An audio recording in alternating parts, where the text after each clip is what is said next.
Hi friends, இன்றைக்கி நம்ம என்ன பார்க்க போகிறோம்னா பாலக்கீரை புலாவ் தாங்க பார்க்க போகிறோம். அதுக்கு நம்ம ஒரு கட்டு கீரையை நல்லா கழுவி கட் பண்ணி வச்சுருக்கோம்.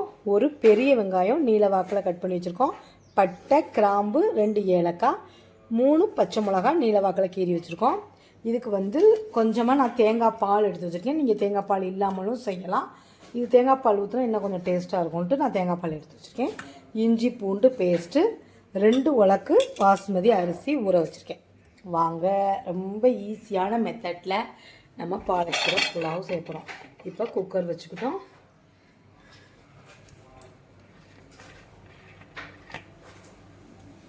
எண்ணெய் ஊற்றிக்கலாம். ஒரு 4 ஸ்பூன் அளவு தேங்காய் எண்ணெய் ஊற்றியிருக்கேன். உங்களுக்கு எந்த எண்ணெய் பிடிக்குமோ அந்த எண்ணெயில் செஞ்சுக்கோங்க. நான் இந்த மாதிரி சாதம் எல்லாமே தேங்காய் எண்ணெயில் தான் செய்வேன். நம்ம தேங்காய் எண்ணெயும் சேர்த்துக்கணும், ரொம்ப நல்லது. அதுக்காண்டி நம்ம தேங்காய் எண்ணெய் எப்படியும் மாதத்துக்கு 1 லிட்டர் எண்ணெய் சேர்த்துருவோம். இந்த மாதிரி பிரியாணி, தக்காளி சாதம், அப்புறம் இந்த மாதிரி புலாவ் எல்லாத்துக்குமே நான் இதை சேர்த்துக்குவேன். வாங்க, ஃபஸ்ட்டு பட்டை, கிராம்பு, ஏலக்காய் சேர்த்துக்கலாம்.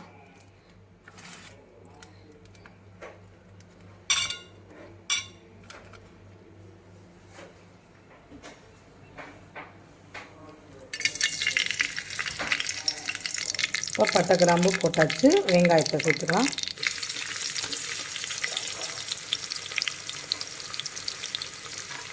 இதுக்கு தக்காளி போடக்கூடாது, வேறு எதுவும் சேர்க்கக்கூடாது, ஏன்னா கலர் மாறிடும். அதனால் நம்ம வேறு எதுவும் சேர்க்க போகிறதில்ல. வெங்காயம் மட்டும்தான், வெங்காயம் பச்சை மிளகா மட்டும்தான். ஒரே ஒரு பிரிஞ்சி இலை சேர்த்துக்கோங்க. நல்லா வெங்காயம் நல்லா வதங்கணும். கொஞ்சமாக உப்பு சேர்த்துக்கலாம்.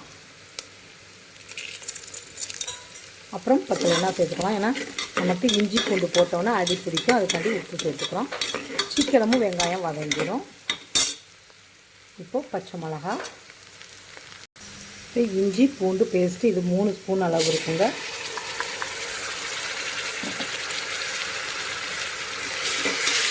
நல்லா வதக்கிக்கலாம். இப்போ இஞ்சி பூண்டு சேர்த்து அதோட பச்சை வாசனையும் போயிடுச்சு. இப்போ நம்ம பாலக்கீரை சேர்த்துக்கலாம். ஃப்ரெஷ்ஷான பாலக்கீரை ஒரு கட்டளவு சேர்த்துப்போம். பாலக்கீரை கூட்டு வைக்கலாம், துவரம்பருப்பு போட்டு சும்மா சூப்பராக இருக்குங்க. சாதத்தில் போட்டு நெய் ஊற்றி சாப்பிட்டோம்னா அவ்வளோ சூப்பராக இருக்கும். இன்றைக்கி நான் முறையாக பாலக்கீரை புலாவ் எங்கள் அக்கா அடிக்கடி வைப்பாங்க. சரி, அவங்கள்ட்ட கேட்டு நம்மளும் இன்றைக்கி நான் மற்ற காய்கறி போட்டு புலாவ் செஞ்சுருக்கேன். இந்த கீரை போட்டு செஞ்சதில் இப்போ தான் முதல் முறை. முதல் முறையே நம்மளோட சேனலில் வீடியோ போட்டலான்னு எடுத்து போட்டுருக்கேன். நல்லா வதக்கிக்கலாம். இப்போ 2 டம்ளர் அளவு 2 உலக்களவு தேங்காய் பால் ஊற்றிருக்கேன்.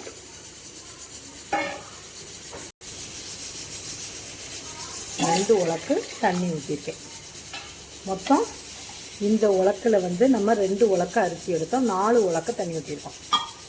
2 உலக்கு பால், 2 உலக்கு தண்ணி. இப்போ உப்பு கரெக்டாக இருக்கான்னு பார்த்துக்கலாம்.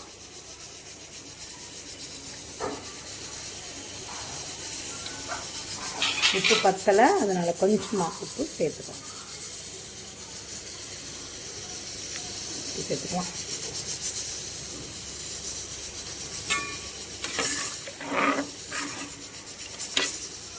இப்போ நம்ம இதில் தேங்காய் பால் ஊற்றிருக்கனால கொதிக்கிறதுக்கு முன்னாடியே நம்ம அரிசி போட்டுக்கலாம். கொதிக்கிறதுக்கு முன்னாடியே அரிசி சேர்த்துக்கலாம்.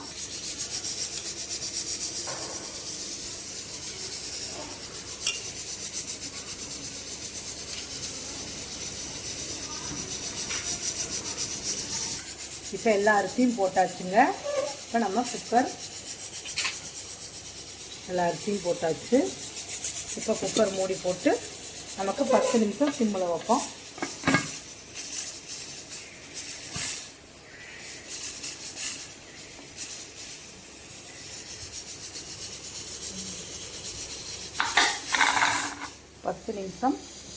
சிம்மில் வைப்போம்.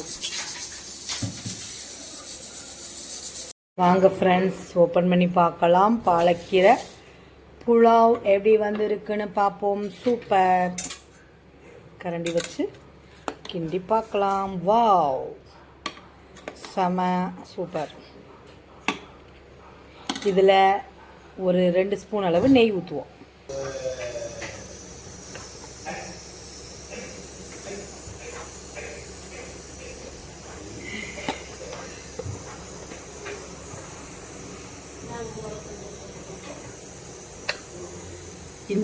இந்த கீரையிலே நமக்கு வந்து ஒரு மாதிரி நெய் டேஸ்ட் மாதிரி வருங்க. அதனால நமக்கு நெய்யெல்லாம் ரொம்ப ஊற்றணும்னு தேவையில்லை. சும்மா லாஸ்ட்டாக நமக்கு டேஸ்ட்டுக்காண்டி நெய் 2 ஸ்பூன் ஊற்றப்போகிறோம். அவ்வளோதான். சூப்பரான பாலக்கீரை புலாவ் ரெடி ஆயிடுச்சு. ஏன்னா இதில் வந்து கீரை தானே நம்ம போடுறோம். அதனால் இப்போ இது கீரை நம்ம சேர்க்குறனால இதில் வந்து புதினாவோ கொத்தமல்லியோ கருவேப்பிள்ளையோ தேவையில்லைங்க. சூப்பரான புலாவ் ரெடி ஆயிடுச்சு. நம்ம ஒரு ஹாட் பாக்ஸில் மாற்றிட்டு பார்க்கலாம்.